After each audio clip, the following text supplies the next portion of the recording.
tired of feeling tired? Done with diet culture? Overwhelmed by conflicting nutrition and fitness messages? Then join us, your hosts of the Nutrition Revolution podcast, as we take a deep dive into all things women's fitness and nutrition. I'm Kimberly. And I'm Tabitha. And together we are debunking diet culture myths and giving you the tools you need to finally see the results you're looking for. It's time to revolutionize your nutrition and training. Hello, listeners. Welcome back. Another day, another episode. We have a very special guest with us today. We have Kendall. Is it Gemmill? Gemmill. Yes. Kendall I got Gemmill. that right. Kendall Gemmill. She is personal trainer, nutritionist extraordinaire with us today. Say hi, Kendall. Hi, everybody. We're going to introduce yourself. Tell us about all the letters at the end of your name, your credentials, your business. Give us the deets. Okay. Yeah. Hi, guys. So, my name is Kendall. I got into my business because I grew up as a figure skater, and I actually had a trainer on there, and it kind of was one of those things where we were like, what should I do? I can't be a figure skater my entire life. So I decided to get into the fitness realm, went to college for exercise science, graduated with a bachelor's degree, and then I furthered my education going through several different credentials through NASM, where I have my a nutritionist and my stretching coach, as well as personal training. So wait, when you say you were a figure skater, yes, like can you do did you do like jumps and twirls? Oh my gosh, axle spins. that's like really. Yeah. I actually was a 2-time national champion out there in the world. What? Stop.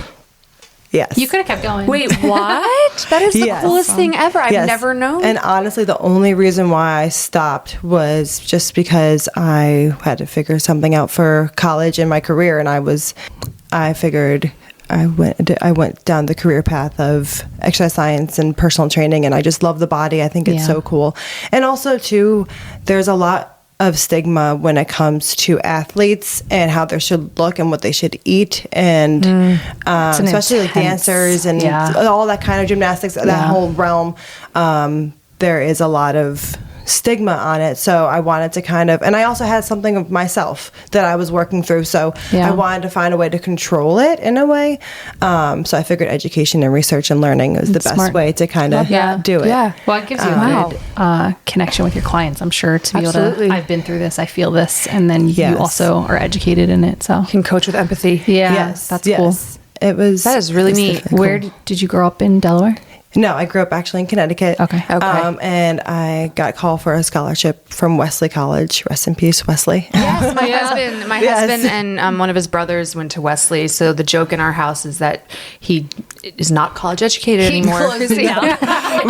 I was like, does my degree still count? Yeah, it does still count. But yes, bought by rest in peace, Wesley. I think it's Dell State now. Dell State acquired, the property, the buildings and everything. It's always going to be Wesley to me. It was such a small, quaint school. Anyway, it was interesting coming down and being in small Delaware because I always driven through it coming from Connecticut.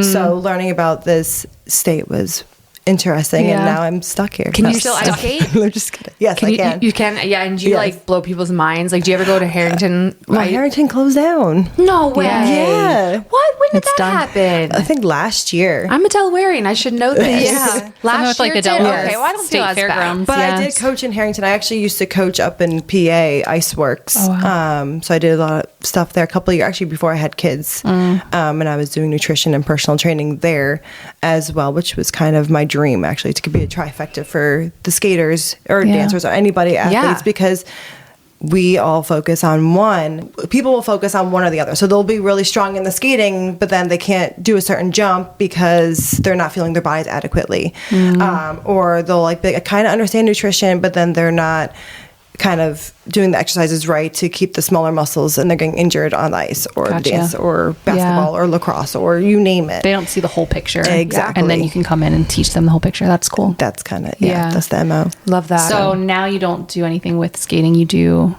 So I do strictly, so I'm strictly in a gym right now.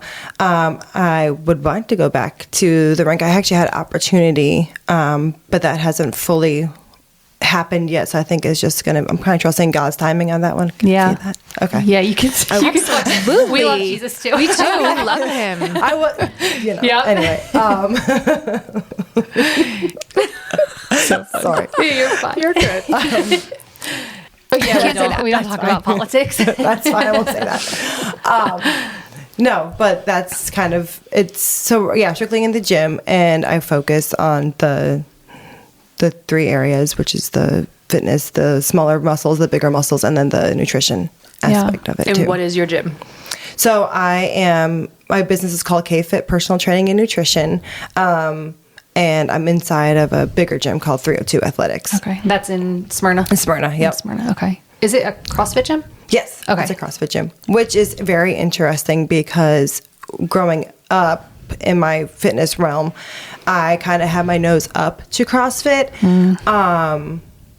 But now I have a different outlook on it and what goes behind it. There's still certain things, you form your opinion on everything, but it's definitely humbled me, I guess, to say the least, on it. CrossFit has those 2 categories. There's like the ego lifters who are just trying to like muscle anything up and they don't care if they get injured, and then they get injured and then they're like, CrossFit injured me. But then there's the ones who just want community and want to show up and do a good workout and be healthy. Yes. And CrossFit community, there's nothing like it. No. Like they are there supporting each other, and I love the CrossFit communities. Yeah. I've been doing some high rocks here Yes. locally, and Nice. it's been really fun. Yeah. I've It enjoyed it. Yeah.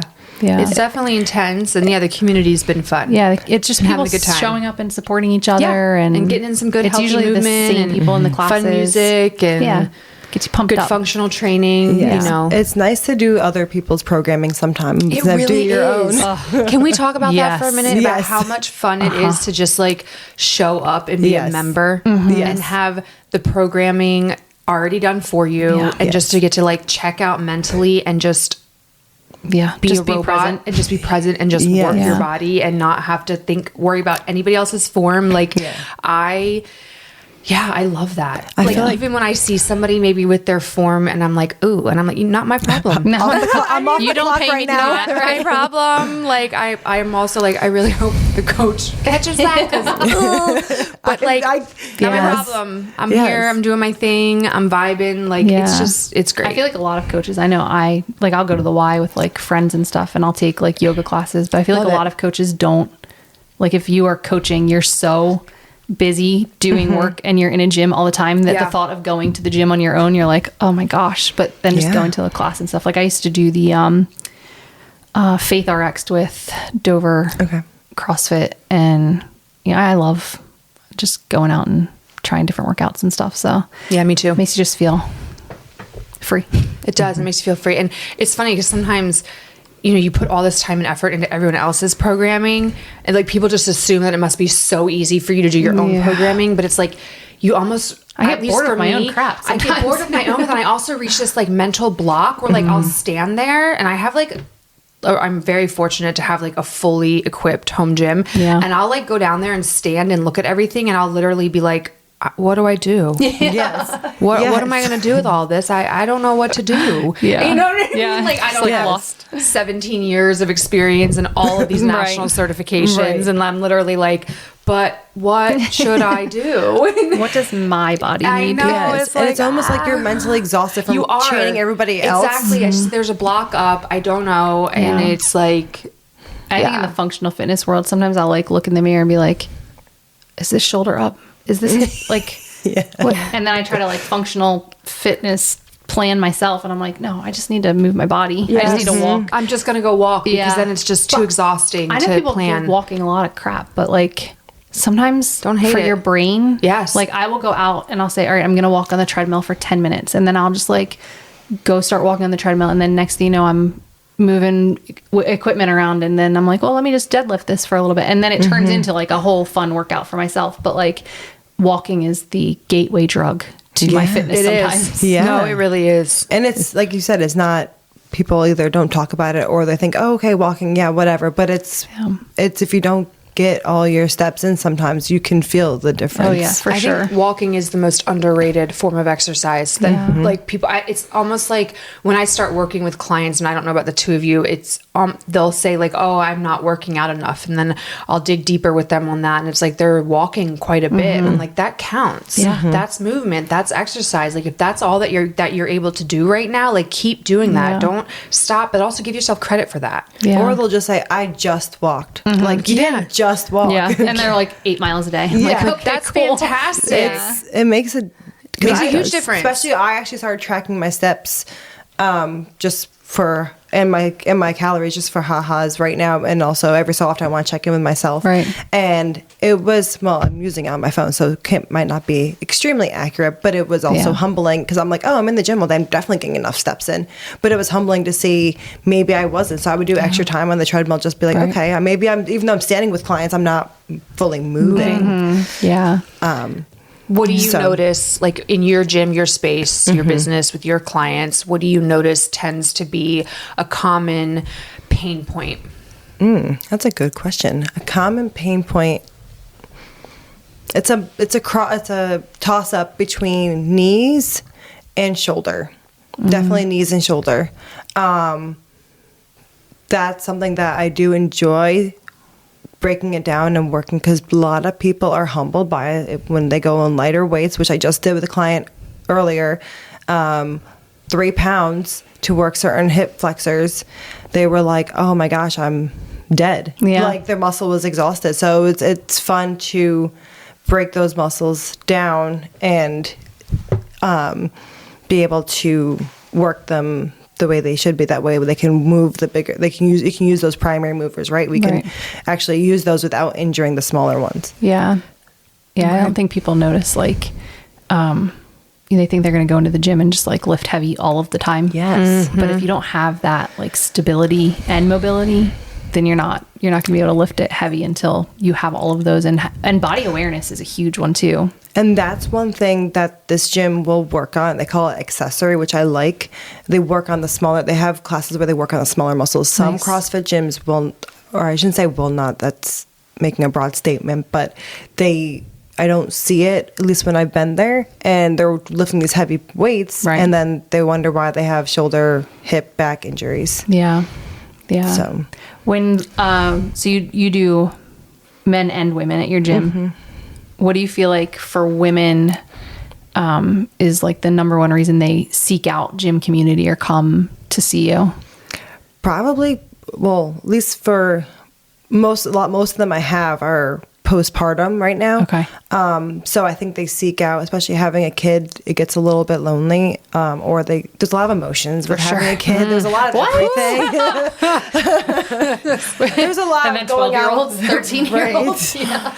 There's a lot of never ends. Yes, and it feels like you're just in this hamster wheel unless you get out and take time for yourself. So they're trying to branch out and just take time for themselves, and they don't know where to start, and usually fitness is their first step because they want to go back to that pre-body weight, right? I used air quotes with that for a reason. Yes, listeners, Kendall used air quotes pre-body, just so you know, she was being sarcastic there. Because your body changes when you have a baby, so... it does not. It's not supposed to. Right? You have to snap right back. Didn't you know that Kate, what's her face? Princess Kate. William and Kate, Harry and Kate. No, who's she married to? Over there in England. Yeah, Kate Middleton. Thank you. That's what I'm trying to say. Yes. You know, she has not changed. One of the things. Didn't you see the picture of her coming out of the hospital? Looked like she never even had a baby. Perfect. Don't you remember that from like 2013 or something? I had babies on the same day. Did you? Yeah, Jackson. We call him the Prince of Sterling, Virginia, because he was born the same day as one of her children. Okay. Yeah. That's cool. Yeah, I think that the advice I always give to women who get pregnant, because I did not have this advice, is get rid of all of the clothes you currently own. Yeah. Get pregnancy clothes and then buy a new wardrobe when you feel like you're ready to, because I saved jeans and shirts and everything, and even though I lost the weight, it sits completely different than it did when I was... It at first made me sad after my first baby when I tried to, and this is coming from in the fitness realm too, but trying to, I think that's where I had a lot of pressure on myself, right? Because I'm like, oh, I'm a trainer, I need to snap back and show that I'm perfect. Right, because you're supposed to role model it. Yes. Mm-hmm. So I remember putting on old jeans and being like, why is it not fitting? Mm-hmm. Or if they did, it would be like the Pillsbury Doughboy. The muffin top. Muffin top. Mine was my butt. I'm like, why is my butt so long? Yes. Like, what is happening? And that's when I learned, that's when I realized, I should say, that your hips change and they don't, even though you might lose the weight and everything might be exactly how it was as far as weight-wise and maybe body fat-wise, but your hips, you become a woman. Your hips, real everything woman. Changes and shifts, and your hips could be wider, so you may never be a size 2 again. Right. But just because you're a size 4 doesn't make you any different from. Yeah. What is it? The relaxin hormone. Yes. Your body gets when you get pregnant, and it even just your arches of your releases feet. everything. My feet got like a half size bigger. Yeah, and it's not because your feet actually grow; it's because your arches relax. Yeah. And they actually collapse a little bit. What I wish I would have known for our mamas out there listening, first timers, or even if it's not your first time. Give yourself a whole year. Mm-hmm. Yes. Give yourself a whole year to recover. Yeah. Like, don't rush into anything. Yeah. For me, I had it in my head this 6 weeks, that 6 weeks was this magic number, that's when you were cleared to go back to all the things. And that was when you were supposed to be normal again. And what? That's because you go to your 6-week checkup and they're like, you're cleared. You can have sex. It's you can work out. Yes. You can live your life like normal. To be what do you mean? You're supposed to be back to normal. Meanwhile, I'm leaking breast milk everywhere and tired, exhausted, haven't slept through the night, and it's I wish that I would have known to rest and to relax. Someone told me take it easy for a whole year. Yeah. As far as take it easy on myself. Yes. Someone told me 18 months, and that was stuck in my head for my second child, and it helped mindset wise to kind of just allow my body to recoup, because there's so much moving when you're building a whole child. You're building a whole human. Okay, so we're not just so it's, and then we have, everyone's like, oh, we have the issue with our hips or our pelvic floor, but that's just normal. It's not normal. It's not peeing yourself. Well, I think it's not normal. It's normal in the sense that this is what your body is designed to do, right? But the dysfunction that follows, you don't have to live with that. Right. There are things that we can do to rehab. Yeah. So I think it's the gaslighting that women experience, oh no, you've had babies, this is just what happens to you. The lack of answers and resources that are readily available to us, that is what is not normal, especially in Delaware. And I was told the first pregnancy, I never forget, I was told by a different trainer, well, 2 things. I was told by one trainer that I was going to gain 100 pounds just to be ready for it. Oh my gosh. What? Wait, was this a man? Yes. Oh my gosh. These are both for men, which is even better. Stop. Second, I was going to pick up some clients as I was pregnant. Oh no, we can't have you here as a trainer pregnant. Why? Stop. Yep. What gym was that? What? You don't have to tell us. Okay, you don't have to tell Club us. Fitness. Oh, I knew it. I knew it was Club Fitness. Cancel them. I knew it. Hilarious. It's funny that you knew. I did know because I have been there. I was there for 10 years. I know exactly who the man is too. Yep. He's still a trainer. Wow. That's crazy. So pregnant women cannot be personal trainers. Apparently. And you're automatically we shouldn't be working out while we're pregnant, or because people won't respect you because you look it's how we look. It's how we look. That's what it was. Where if I walked into a gym and saw a pregnant personal trainer, I would be like, yes, you're a baddie. Go ahead. Go to you.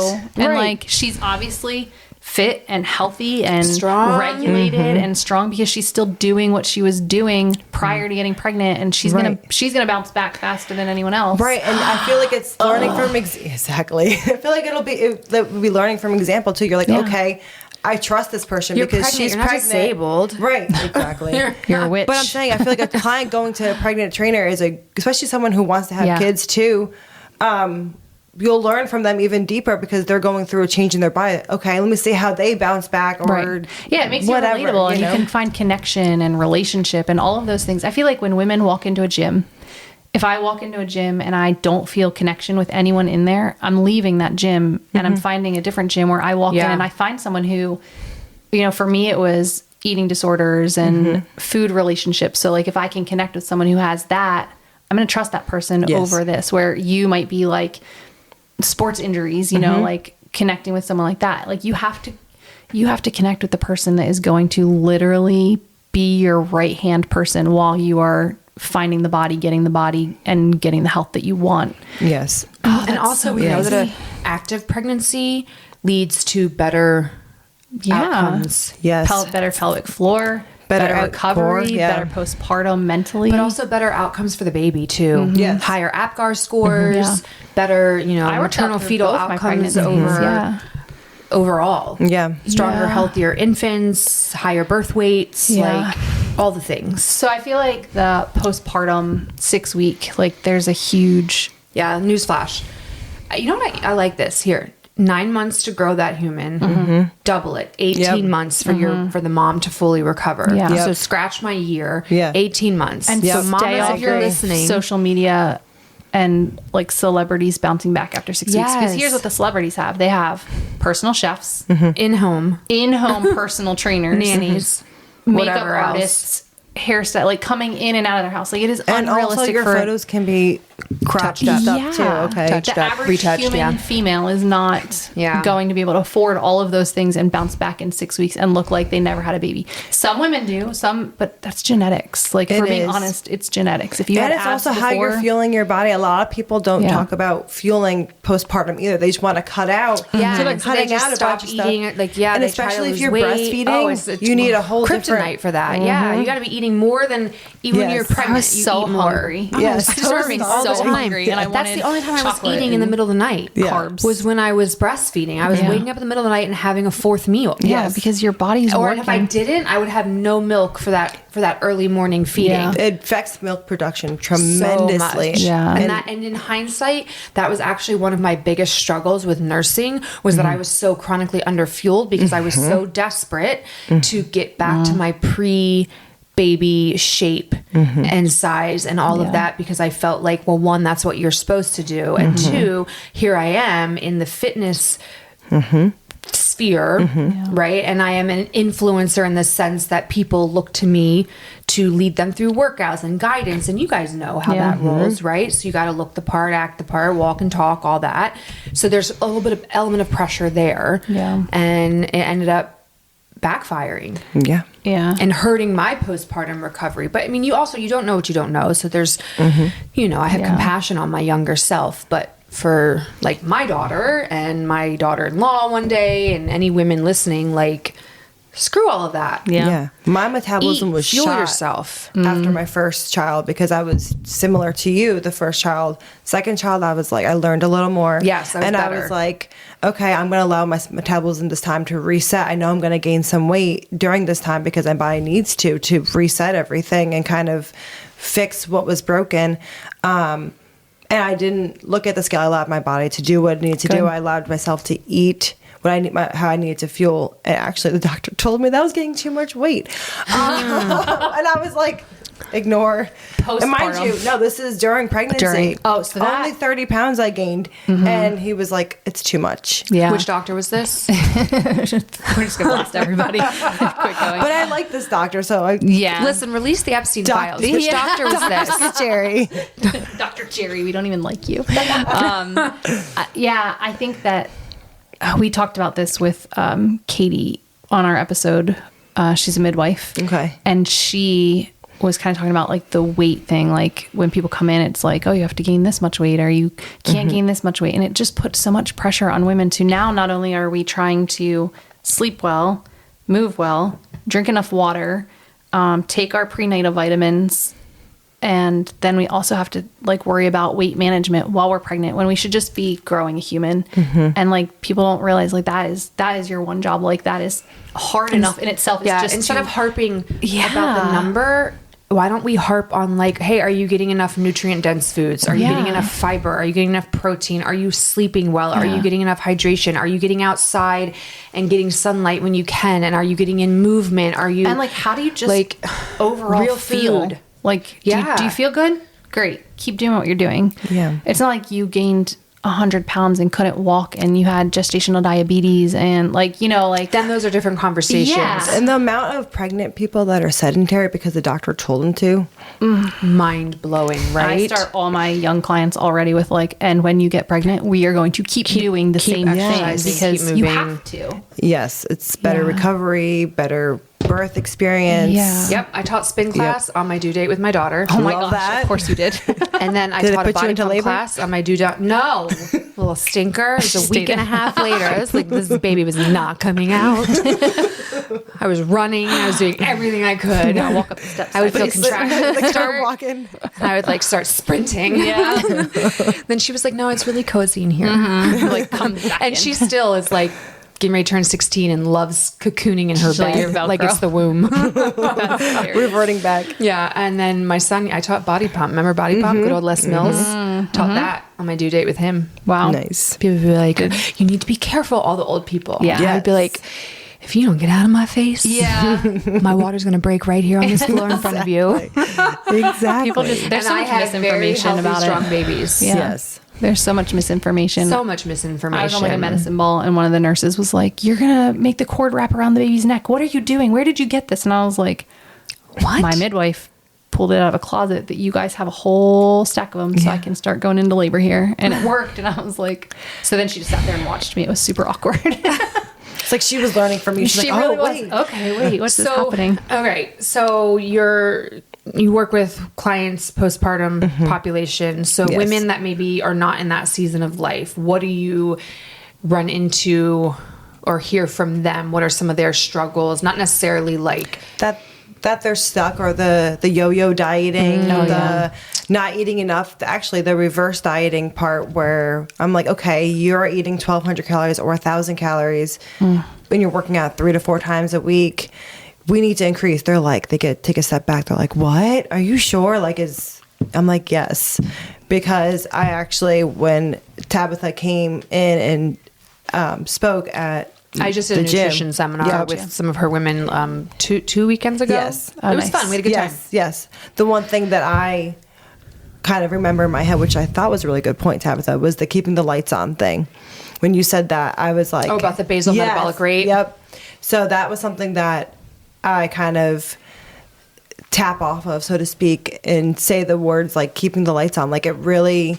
If you're not eating enough calories to fuel your body, it's hurting yourself. Yeah, you know, Detrimental. dysfunction, dysregulation, Yes. it all, There's so much fear and shame about increasing calories for women, though. Yeah. How do you get them to break that kind of barrier? It's hard. It's hard, but I'm trying to figure out how to word it without sounding... I enjoy the hard with it because it's a slow process, and it's encouraging for them when they break certain barriers that they've had with eating. Yeah. I think I focus a lot on the mental health more than I realize I do. Because I have somebody that has this fear with food. And it was interesting how they were able, okay, I'm just going to have one blueberry every 2 hours, one blueberry, so to speak. Like, I'm not literally, but put something in my mouth, so to speak. And after a little bit, they were like less overwhelmed. And the 2 hour mark, like, oh, I'm not hungry, but I need to eat. So having that one blueberry helped kind of move the metabolism. And the more they did, the more I started to get those hunger cues again. So I thought that was really cool and rewarding. But yeah, the biggest stigma I would say is the under eating. And thinking that we have to cut out. And even though it's like not working, they're still not seeing results. They're still feeling like hot trash and exhausted and run down and nothing. It's like, it's still like, oh, okay, well, clearly I just must need to keep eating less and less. And the but then food they want must to be look the problem. toned and they just But look then they wanna flabby because they're just... And it's like, I feel like usually by the time they come to me, they are on some level, they've tried it all and they've done it all, and so then they're like, okay, well, clearly something must not be working, and then they're kind of usually willing to try a different way. And so instead of going in strong with like, we're going to increase by like 600 calories in most situations, I get them focusing on like regular meals that have more substance and like a protein range. And I always start my clients with like a let's stop talking about calories and start talking about protein, because you're getting 14 grams of protein a day. Right. And it's or like that's like, that's what and you're why do I averaging want per carbs meal. so much when I only have 14 grams? Why am I craving sugar? Why do I feel like crap? Why every afternoon can I only dream of chocolate? And like, and so kind of starting there and seeing, then they start like, oh, like I didn't get a headache today, and like I had a little more energy, and like I slept better, and it's like slowly, those things that they're like, oh, maybe there's something to this. Like I'm feeling better. Yeah, and it's like, yes, I've had someone actually put the scale away during it, because they're like, I feel so much better that I don't even need to look. I don't care what my weight is. And that was a huge win for her, because she was like obsessing over it. Yeah. But and then it makes you finally feel like, okay, this is the right path. Because I think even sometimes as a trainer, I'm like, I know this is right. It's like a chemistry project. Yeah. Do you ladies ever get frustrated? Never. You never.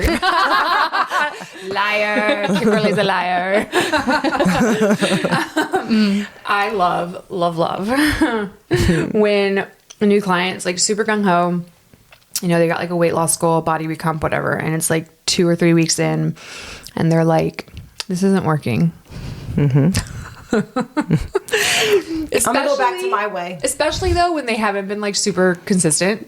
That's the best. My favorite is when the best, I mean literally the worst. Yeah. My favorite is when it works really, really well for 6 weeks, and then they fall off and quit doing it. And then they're like, and then it doesn't work. I don't know why I gained 30 pounds back. And I'm like, well, all those strategies that you lost all that weight with for 6 weeks, you quit doing. So maybe try that again. Yes. They're like, well, maybe I need blood work. No. You just need to keep doing what you were doing 6 weeks ago, sister. And I mean this in the kindest way possible. Listen, to our honestly, listeners, it's the mental health. It is the mental health side. Like we have so much attachment to food, the way that food makes us feel, the parties, the family, like there's so much there that like it is literally like most of our conversations end up, I feel like a counselor sometimes, because it's like that is the big area. It's mentally exhausting. And like helping them recommit to their why, or even just and pulling out like, do you even notice that the reason that you are afraid to eat or try anything different is because your mom told you, like, you know, like it's, and they'll be like, oh, I didn't even realize I was scared of food. It just was a natural subconscious whatever. Or the reason that you're so obsessed with chocolate is because you just genuinely really like chocolate because it tastes good, but you're sitting here thinking that chocolate's the problem and it's so bad, and you're supposed to get to a point where you don't like it and don't want it and need it, but you're not going to ever. I'm going to binge eat it one more time because chocolate tastes good, and so it's okay to like it. So like instead, like that's a normal human response. Chocolate is amazing, and I eat it every day. Right, it's delicious. It has great iron in it, guys. Right. Like get to a point where like it's okay, and work on being at a better place with it, and then maybe it'll have less power. I feel like women don't hang out in communities where they feel safe eating or safe saying those things of like, I just really love to eat. Like it's women still have to be small and eat small portions. Like, you know, we're still breaking down those stigmas. If everyone listened to us more. Also, you know? the chocolate is the problem, but the 3 glasses of wine you drink every single week are not. Or social media scrolling and comparison game, and but you don't have time for the workout. No. You just can't possibly fit in 4 days a week, 45 minutes or under. But your screen time, specifically TikTok and Instagram, are 8 hours a week.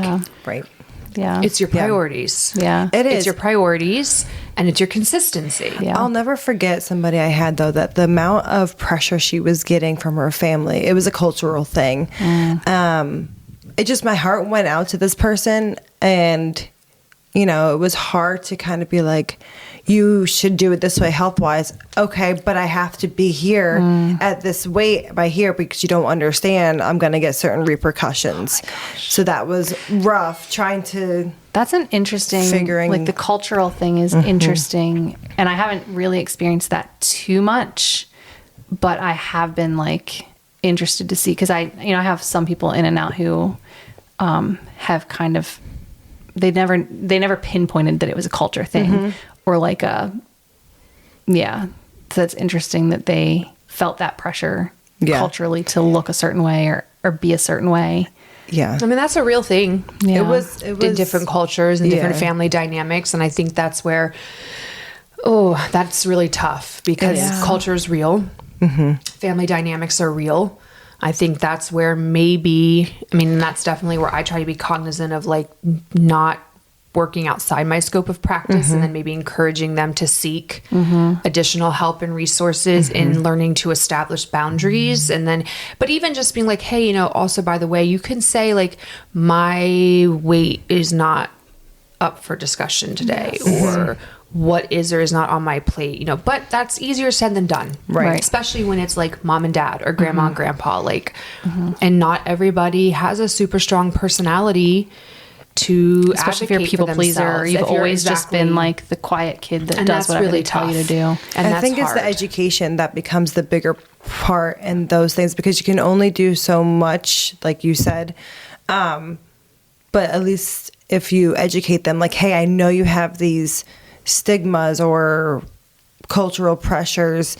However, I want you to know this is what's happening education wise. So knowledge is power. Maybe take that to your parents or whatever. When you know better, you can do better. Yeah. And I think that's the good part about having a personal trainer, someone who looks at the whole picture. Like you were saying earlier, like it's not just seeing a body in a gym who you're going to put through a hard workout so that they can puke in a bucket and then leave thinking, I got a great workout. It's, I see a person who has a story, who has a background, who has like a mental... Who has a name. Yeah, right? And they need X, Y, and Z to get them from point A to point B. And everyone's point A to point B is drastically different. Like I think people they're not all going to walk in and be like, I want to lose 30 pounds. And they're going to go from there to 30 pounds in 3 months. Like that can happen, but hardly for anybody, unless you're my husband, who's he can do that when he just doesn't eat certain things. Different body types. Yeah. Different physiology. I do want to say to listeners too, when you're choosing a trainer or a fitness health coach, make sure it's somebody that is going to be well-rounded and take the time to understand you, and not just the quick fixes, not just, okay, this is what worked for me, so it's going to work for you. And this is how you can, because I can tell anybody to lose 10 pounds in 2 weeks, but I know that it's not going to be sustainable. And I know that also, like I always use the comparison of building a house, right? You can either do a quick build of the house where it's just like stick builds real fast, like kind of like cookie cutter, or you can go back to the foundation and slowly build up. It's going to take longer, but it's going to be more sturdy. Love that. Yeah, that's awesome. a great analogy. Yeah. All right, Kendall, it has been wonderful having you on, chatting. Thanks for having tell me. Tell our listeners where they can find you, like your social media. How can they So if reach you out? wanted to reach out, my social media is Kendall_KFit. And then obviously on Facebook, Kendall Gemmill, or my business page is KFit Personal Training and Nutrition. We'll link all of that too in our show notes. Okay. And you're also taking clients and Yes. I'm currently available taking actively. a couple of clients. Yes. And you're based in Smyrna. Based in Smyrna. Yes. Do you do online or just in person? I do virtual as well, depending on what the client needs. Okay, cool. Awesome. Well, thanks for being with having us. Yeah, absolutely. Yeah. we're grateful for all of you. Thank you for having all of you. It's the whole package. All right. I love it. Thanks for spending your time with us. If you found this podcast helpful, we would love for you to share it with your friends and family. And don't forget to subscribe on your podcast platform. If you have nutrition or fitness questions you want answered on future episodes, we would love to hear from you. You can submit these questions to our email, thenutritionrevolutionpodcast@gmail.com, and follow us on Instagram @thenutritionrevolutionpodcast.